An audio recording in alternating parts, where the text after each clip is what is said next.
அருமை இரட்சகரமாக இருக்கிற இயேசு கிறிஸ்துவின் ஆச்சரியமான நாமத்தில் தினமும் கர்த்தருடைய சத்தத்தை கேட்டுக்கொண்டிருக்கிற என்னுடைய பிள்ளைகளை வாழ்த்துகிறேன், ஆசீர்வதிக்கிறேன். நீங்கள் ஆசீர்வதிக்கப்பட்டவர்கள். இந்த நாளிலும் கூட கர்த்தர் உங்களை பார்த்து தீர்க்க தரிசனமாய் சொல்கிற ஒரு வார்த்தை, எல்லாம் உங்களுடையதே என்று ஆண்டவர் சொல்லுகிறார். எனக்கு அருமையான கர்த்தருடைய பிள்ளைகளே, நம்முடைய வாழ்க்கையில் எல்லாம் நம்மளுடையதே என்கிறதான சிந்தை நாம் உடையவர்களாக என்ன செய்யப்பட வேண்டும், காணப்பட வேண்டும். 1 கொரிந்தியர் 3ஆம் அதிகாரம் 21வது வசனத்தில் இவராய் பார்க்கிறோம், மனுஷனை குறித்து ஒருவனும் மேன்மை பாராட்டாதிருக்கும்படியாக எல்லாம் உங்களுடையதே என்று சொல்லி அப்போஸ்தலனாக இருக்கிற பவுல் கொரிந்து சபைக்கு எழுதியிருக்கிற வார்த்தையை தான் இன்றைக்கு இந்த வேளையிலும் உங்களை பார்த்து சொல்லுகிறார். நீங்கள் பாருங்கள், இந்த உலகத்திற்குரியவர்களுக்கு சொந்தமானது. உலகத்தின் மனசு சொந்தமானவனாக இருக்கிறான். ஆனால் நீங்களும் எனக்கும், ஆனால் நமக்கு என்ன சொல்ல வேண்டுமென்றால், இந்த முழு உலகமும் நமக்கு சொந்தம்.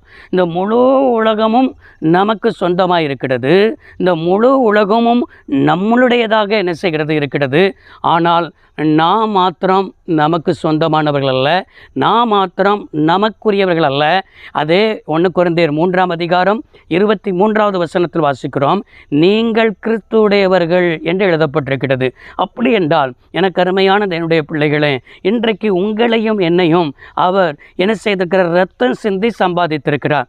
உங்களையும் என்னை அவருடைய இரத்தத்தினால் விலைக்கிரயமாய் என்ன செய்திருக்கிறார், வாங்கியிருக்கிறார். விலைக்கிரயமாய் வாங்கினது நிமித்தம்தான் நாம் கிறிஸ்துவுடையவர்களாக இருக்கிறபடினால் நாம் என்ன செய்ய வேண்டும் என்றால், நமக்கு சொந்தமானவர்கள் அல்ல, நாம் அவருக்கு சொந்தமானவர்கள் என்கிற எண்ணம் இருக்க வேண்டும். நாம் அவருக்கு சொந்தமாக இருக்கிறபடினால் இந்த முழு மனுக்குலமும், இன்னும் சொன்னால் இந்த முழு உலகமும் நம்முடைய ஆண்டவராக இருக்கிற இயேசு கிறிஸ்துவுக்கு சொந்தம். அவருக்கு சொந்தமாக இருக்கிறபடினால் நமக்கும் இந்த முழு உலகமும் என்ன செய்கிறது, சொந்தமாக இருக்கிறது. அந்த சிந்தையோடு நீங்கள் எந்த கிராமத்தில் இருக்கலாம், எந்த பட்டணத்தில் இருக்கலாம், எந்த நகரத்தில் இருக்கலாம், நீங்கள் ஒரு சிந்தை இருக்கணும், இந்த முழு உலகத்திற்கும் எனக்கு என் கையில் தான் கொடுக்கப்பட்டிருக்கிறது என்று என்ன செய்யணும் சொன்னால், நீங்கள் அப்படிப்பட்ட சிந்தையோடு இருக்கணும்னு சொல்லி தான் கர்த்தர் நினைப்பூட்டுதலோடு பேசி கொண்டிருக்கிறார். மத்தேயு எழுதின சுவிசேஷம் 28ஆம் அதிகாரத்தில் ஆண்டவர் என்ன சொல்லியிருக்கிறார்னா, வானத்திலும் பூமியிலும் சகல அதிகாரம் எனக்கு கொடுக்கப்பட்டிருக்கிறது என்று ஆண்டவர் சொல்லியிருக்கிறார். அப்படி என்றால் அவருக்கு சகல அதிகாரமும் வானத்திலும் பூமியிலும் என்ன செய்யப்பட்டிருக்கிறதா, கொடுக்கப்பட்டிருக்கிறதா. நீங்கள் அவருடையவர்களாக இருக்கிறபடினால், இரண்டாவது எல்லாம் உங்களுடையதே அப்படின்னு சொன்னால், உங்களுக்கு சகல அதிகாரத்தையும் உங்கள் கையில் கொடுத்துருக்கிறார். இந்த உலகத்தில் பிசாசின் மேலே அதிகாரத்தை நம்ம கையில் ஆண்டவர் தந்திருக்கிறார். அது மாத்திரமல்ல, வியாதியின் மேலே அதிகாரத்தை கர்த்தர் நமக்கு தந்திருக்கிறார். எல்லாவற்றின் மேலே அதிகாரத்தை தந்து தான் இந்த மலையை பார்த்து நடு சமுத்திரத்தில் தள்ளுண்டு போய் என்று தன் இருதயத்தில் சந்தேகப்படாமல் சொன்னால் அவன் சொன்னபடி ஆகும் என்று என் ஆண்டவர் சொல்லியிருக்கிறார். அதிகாரத்தை தந்தவர்.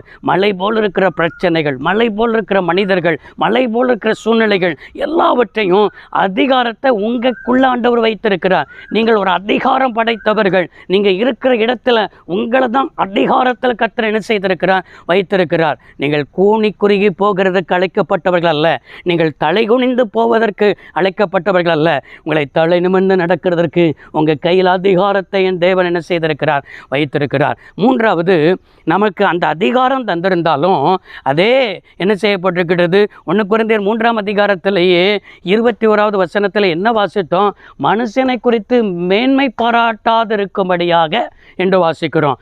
ஆண்டவர் எல்லாம் உங்களுடையது அப்படின்னு சொல்லி வந்துருச்சுன்னா, பெருமை அப்படிங்கிறதான ஆவி நமக்குள்ளே வந்துடக்கூடாது. பிசாசு பெருமையை நமக்குள்ளே விதைச்சிருவான்.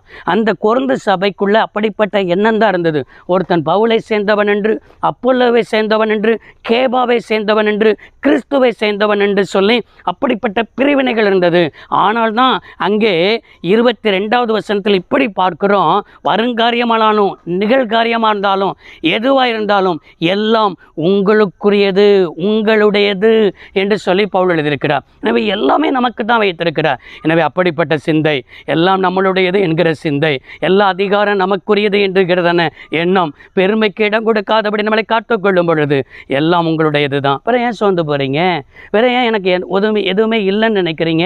அவர் ஐஸ்வர்யம் உள்ளவர். நீங்கள் விசுவாசத்தோடு எதை கேட்பீர்களோ அது உங்களுக்கு பெற்றுக்கொள்வீங்க. எல்லாம் உங்களுடையது தான். சோர்ந்து போகாதபடி ஜெபம் பண்ணுங்க. கர்த்தர் உங்களை குறைகளை நிறைவாக்கி அற்புதமாய் நடத்த போதுமானவர். ஜெபம் பண்ணுவோம். சர்வ வல்லமையுள்ள தெய்வமே, அருமை தகப்பனே, இந்த வார்த்தையை கேட்ட இடத்திலேயே எல்லாம் உங்களுடையது என்று சொன்னது போலவே அந்த சிந்தையோடு, அந்த எண்ணத்தோடு, அந்த அதிகாரத்தோடு இருக்க கர்த்தர் கிருபை தருவீராக.